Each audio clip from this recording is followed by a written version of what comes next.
Dodge City and in the territory on West, there's just one way to handle the killers and the spoilers, and that's with a U.S. Marshal and the smell of Gunsmoke.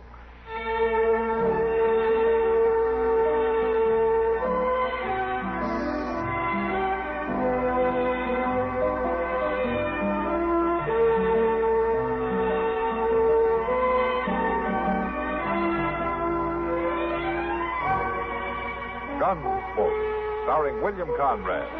The story of the violence that moved west with young America. And the story of a man who moved with it. I'm that man. Matt Dillon, United States Marshal. The first man they look for and the last they want to meet. It's a chancy job, and it makes a man watchful. And a little lonely.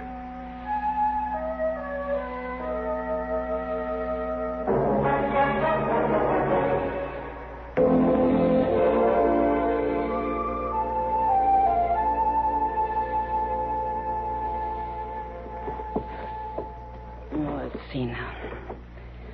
All right, Sam. Stand still. No, it ain't nothing worth your trouble, Miss Kitty. Well, it will be if it gets any worse. Lean over. All right. I'll thank you to have a sure hand with that needle. Now, don't worry, Sam. I'm not much of a seamstress, but I ought to be able to catch up a rip in a pair of breeches without doing much damage. There. That ought to hold it. Thank you, Miss Kitty. Well, you're welcome, Sam. I just hated to see you start the day with a hole in your breeches. With that trail herd due in town, it's going to be hard enough. Yes, ma'am. Well, what in the world's that? Hey, look at him go there. He's heading for them swinging doors. Just maybe he can play his drum in there. I gotta hide someplace, Miss Kitty. I ain't hurting nobody. Now, look here, Well, Raffy. I'll handle this, Sam. All right, you two, settle down. Why, old Ratty Raffy's got a friend. You two go along. He's hiding behind a gal. Play your drum for her, Raffy. I said get along. Big, strong man, aren't you, picking on the likes of Raffy? Now, you get out of here. And don't come back. Well, what do you know about that? It's all right now, Raffy. They've gone. I wasn't doing nothing wrong, Miss Kitty. No, of course you weren't. Come on over and sit down, huh? You know, it's a drum, Miss Kitty. They give me misery on account of the drum. Yeah, I know, Raffy. Ain't nothing wrong about wearing the drum? No, of course there isn't. He give it to me, that captain, for Antietam. He told me to wear it proud. I always done that, Miss Kitty. I know you have, Raffy. I don't hardly play the drum calls no more. Don't seem much need. Well, no. With the war over and all. But I always wear it. Like the captain said, I wear it proud. And folks give me misery. Well, I got no right to do it. You can always come in here when they do, Raffy. You don't have to be afraid. You're a true good lady, Miss Kitty. Oh, I don't know about that. Yes, ma'am, you are. You're a true good lady. Raffy, are you hungry? Well, I ain't weak with it, Miss Kitty, but it's a fact I ain't ate yet. Well, we'd better fix that. Well, I ain't taking no more handouts. But if you're hungry, Raffy... I can work, Miss Kitty, if folks would just let me. If they'd just stop plaguing me and let me work, I could make out fine. All right, then, Raffy. Sam? Yes, Miss Kitty? Come here a minute, will you? Sure thing. Take Raffy out to the woodshed, will you, Sam? Set him to chopping that wood out there. He wants to work. Well, sure. Come along, boy. I'm obliged to you, ma'am. Oh, Miss Kitty, What is it, Raffy? will you watch after the drum for me? I wouldn't want nothing to happen to it after the captain trusted it to me like he did. Sure, Raffy, sure. I'll watch after it.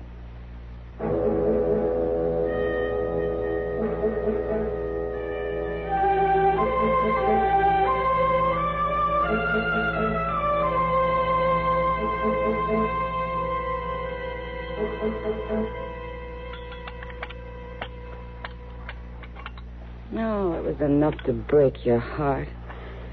As soon as he'd chopped the wood, he came back in, and I gave him his money, and he hung that drum around his neck again and left.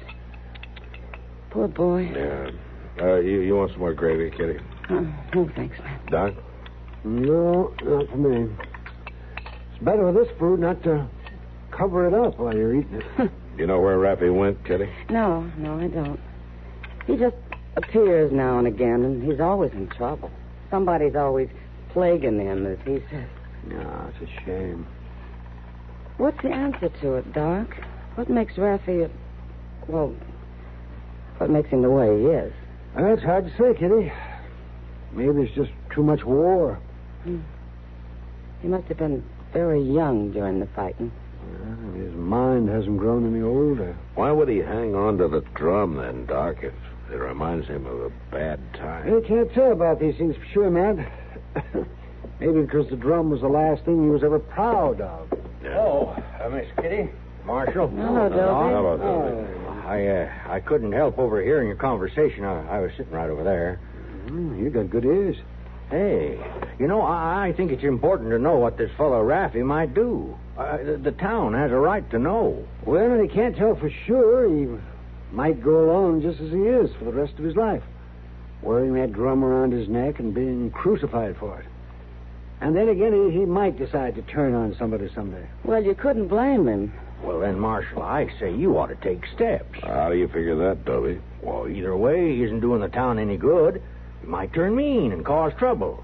Even if he doesn't, he gets in the way of the town's normal citizens wandering around that way wearing that drum night and day. Oh, come on now, Toby. I can't arrest the boy for that. Well, Doc just said he might cause trouble. It'd be better to act now than... You listen to me, Toby. If he causes trouble, it'll be because he's been driven to it by normal citizens.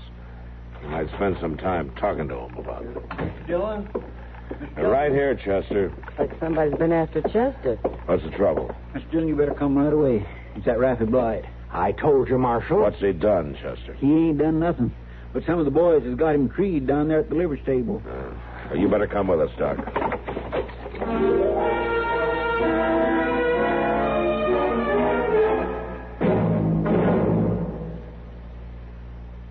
Are you one of those people who are always on the go?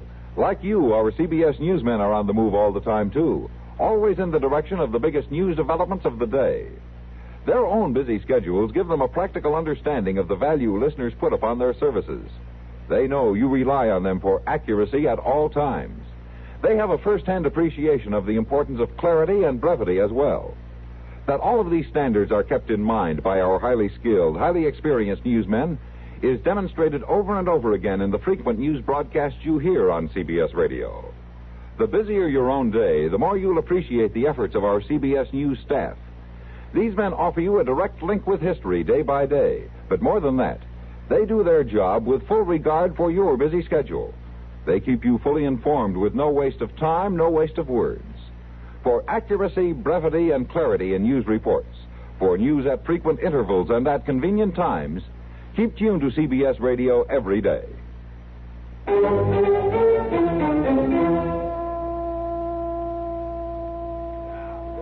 No, please. Go ahead, Sloat. Give the rope another little pull. Swing the drum out there. No. Sure, Bo. If you want it, Raffy, you'll have to crawl out on that branch. My drum. You give me my drum. Crawl on out there. But it's too far. Oh, you can do it, sure.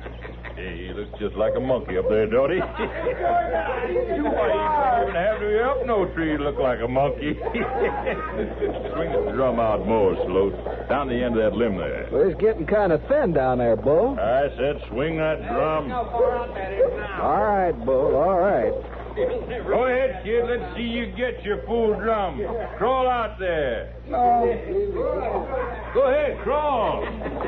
Please, mister. Oh, come on now. If you want it, go get it. It's too far. If you don't crawl out and get it, Raffy, I'm going to shoot it full of holes like this. Please don't shoot Go on, then. That's right. Let me pull in the drum, boy. He's going to fall short. Leave it be.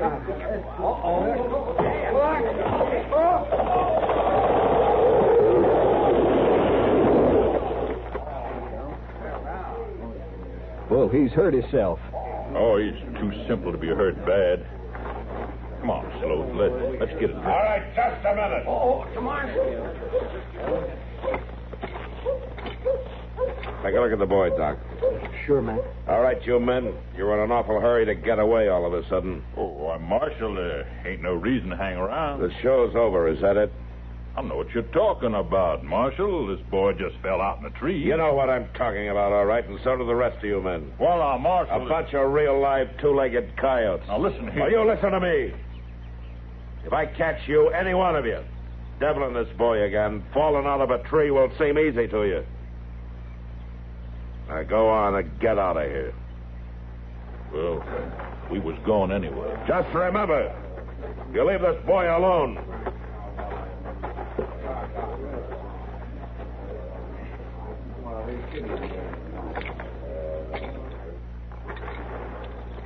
How is he, Doc? Well, can't tell yet, man. He's unconscious. I'll have to get him to the office. All right. A couple of you men give us a hand here to get him to Doc's.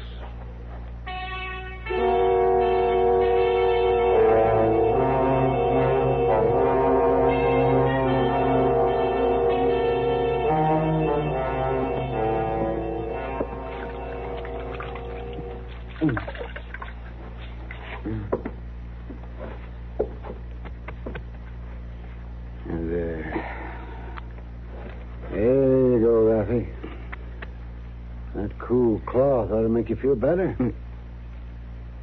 My head. It hurts pretty bad, doesn't it? It hurts. Well, I expect it does. You took quite a blow, but it's going to be all right, Raffy. Nothing to worry about.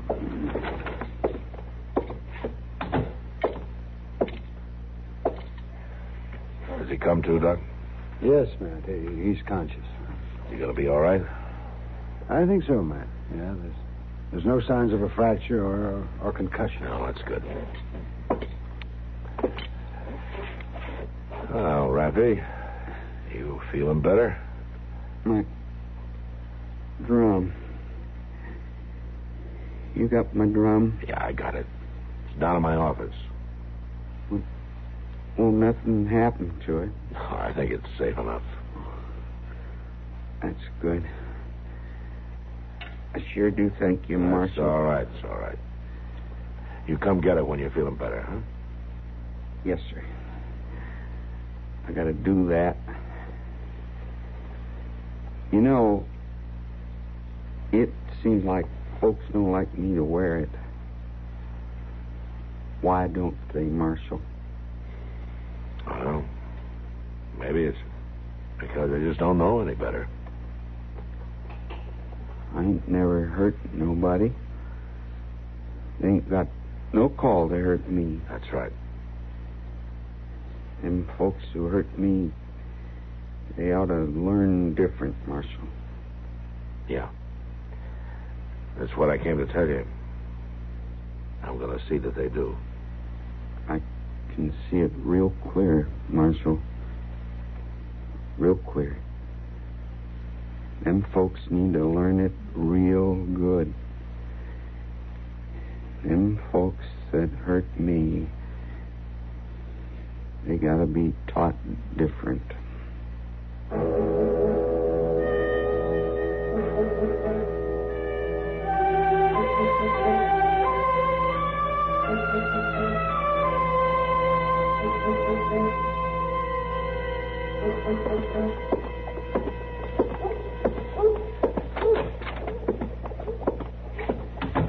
Here's mail, Mr. Dillon. Oh, thanks, Chester. Well? Well, Mr. Dillon? What? Well, seems to me you'd want to know what's in it. Seems to me a man should ought to open up his mail when he gets it. Might even be government business. Chester, what are you muttering about? Well, I just can't understand, Miss Dillon, after I went and fetched it to you and all, why you don't open it up. The mail. All right, Chester, I'll open it up. Expecting something special? No, sure I ain't. Tell you the truth, I could see there wasn't nothing there worth bothering about. You put on a pretty good show of bothering. Well, it just seems to me that a man should ought to open up his mail, whether it's worth anything or not. Oh, you wouldn't listen, Marshal. You were too bullheaded stubborn to listen. What's on your mind, Dobby? I told you last week right there in the restaurant. I told you ought to do something about Oh, come on, Dobby. What are you sputtering about? That boy, that Raffy Blight.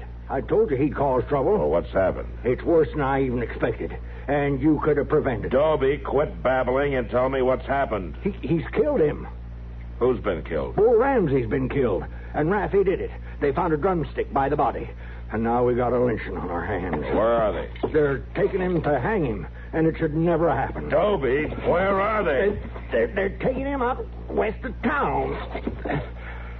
All right, come on, Chester. Bring the rifles.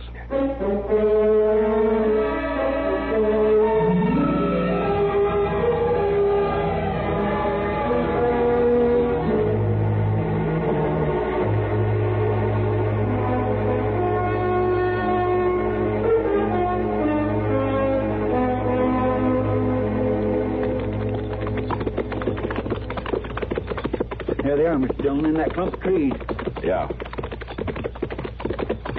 They got him up on a horse. But it don't look like they've got the rope on him yet. They're lucky.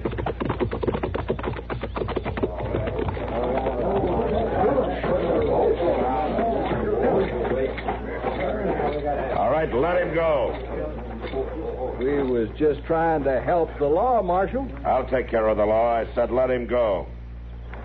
Sure, you can have him if you want to waste jail space on a murderer. I gotta have a lot more than your say-so on that, Sloat.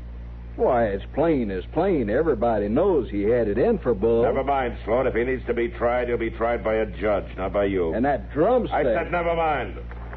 Chester. Yes, sir. Untie Raffy's hands and take that gag out of his mouth. Yes, sir.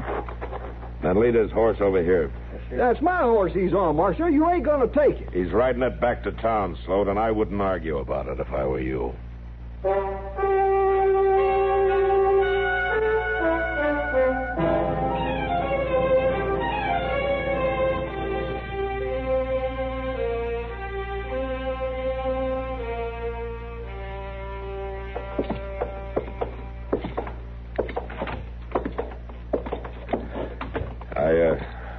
I'm going to have to keep you here for a little while, Raffy. It's all right, Marshal. You ain't one to plague me. No. No, nobody will plague you here. Now, you can go on in. Thank you. Marshal. Mm-hmm. What they're saying about me killing that Bull Ramsey. Yeah? Well, I don't think I ever killed nobody, Marshal. Well, I hope you're right about that, Raffy. I don't recollect too good about last night. My head was hurting real bad, and I just don't recollect too good. Well, don't worry about it. We'll find out. I know I was out there some. I was trying to cool my head in the night. Now. All right, Raffy. I'll see you later. Oh, Marshal? Yeah? What's that? My drum, Marshal. Have you got my drum? Chester found it, yeah. We'll take care of it for you. I thank you for that. Oh, and here, Marshal.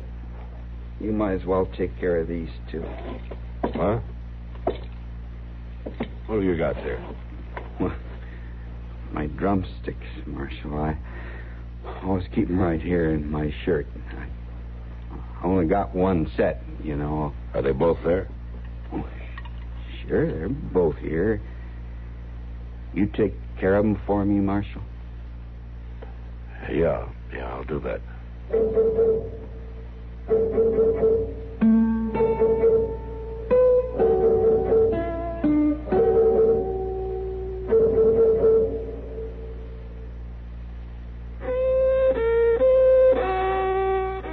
tune because of irregularity? Kellogg's All Bran helps put you back in tune.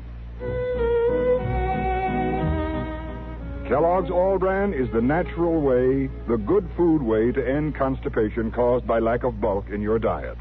There's only one All Bran, Kellogg's All Bran. Its whole bran content gentles away constipation, supplies your system with the bulk-forming food you need.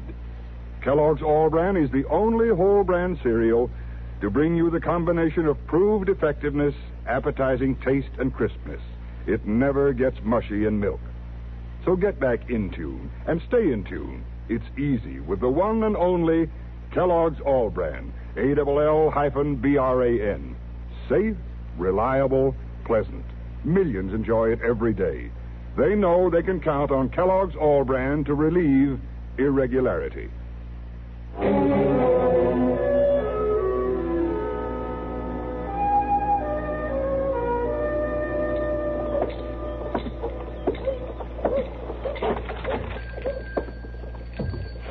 There you are, Mr. Curtin.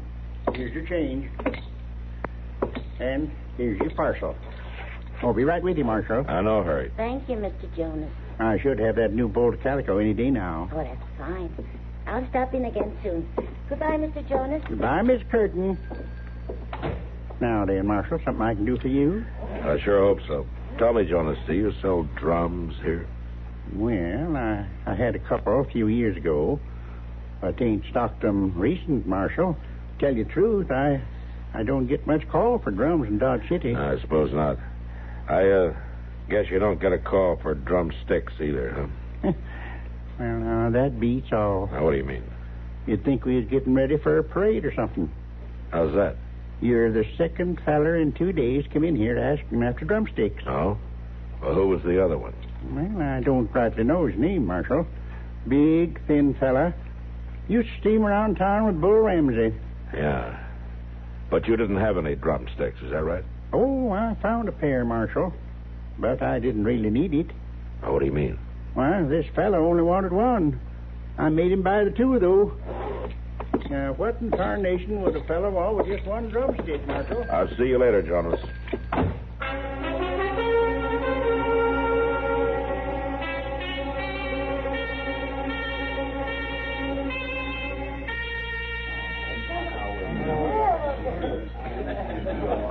So the marshal got there too fast for you, did he, Sloat? No sense to it. No sense to it at all. Well, now, lynching ain't a very nice thing to do. It ain't gonna make no difference to that boy. No difference at all. Well, now you can't tell. Well, they're gonna hang him one way or another, sure as sure. Sloat, I want to talk to you. I ain't hard to find, Marshal. I want that other drumstick. Drumstick? You're talking crazy, Marshal. I want the drumstick you didn't leave by Bull's body. Now, listen here, that Raffy, he's the one with the drumstick. That's right, Sloat. And he's still got two of them. Now, listen, Marshal. I've been listening. I've been listening to Jonas. Jonas? Yeah, he sells drumsticks. Well, it wasn't me. It was some other fella. No, it wasn't, Sloat. It was you. Trying to buy just one drumstick so you could kill Bull and blame Raffy. You can't prove it. I don't have to prove it. Because you're going to tell me about it. Aren't you? Isn't that right, Sloat? Go, Marshal. Isn't that right, Sloat? Yeah. All right, come on. I don't think Raffy will mind giving up his cell to you.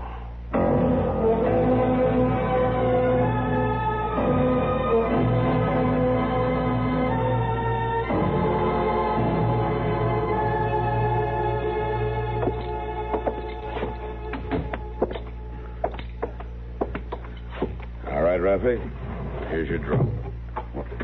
Thank you kindly, Marshal. I sure am proud to be wearing it again. Yeah. Well, things ought to be better for you around here now. I don't think folks are going to bother you anymore. I'm right glad to hear that. I'm pretty sure we can fix you up with some odd jobs. Jonas and Toby already got some chores you can do. Thank you, Marshal, but I think it's time for me to be moving on. Well, I can't say I blame you. That after the way they treated you in Dodge. But things will be better now. Maybe they will, Marshal. But it's time I moved on anyway. I don't know why. Well, I don't know why either, Marshal. But I don't rightly belong nowheres. I keep looking for a place. I ain't never found it yet. I just gotta keep moving on. Well, that's up to you. Funny, ain't it, Marshal, for a drummer boy like me to be always out of step? There are a lot of folks more out of step than you are, Raffy. I see them all the time.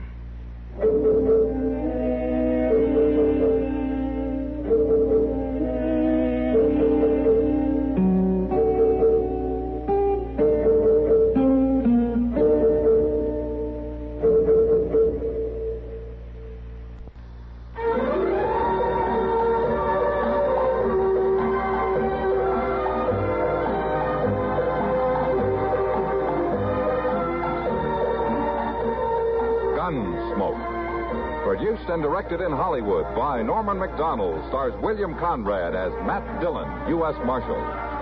The story was specially written for Gunsmoke by Marion Clark, with editorial supervision by John Meston. Parley Baer is Chester, Howard McNear is Doc, and Georgia Ellis is Kitty. This is George Walsh inviting you to join us again next week when CBS Radio presents another story on Gunsmoke.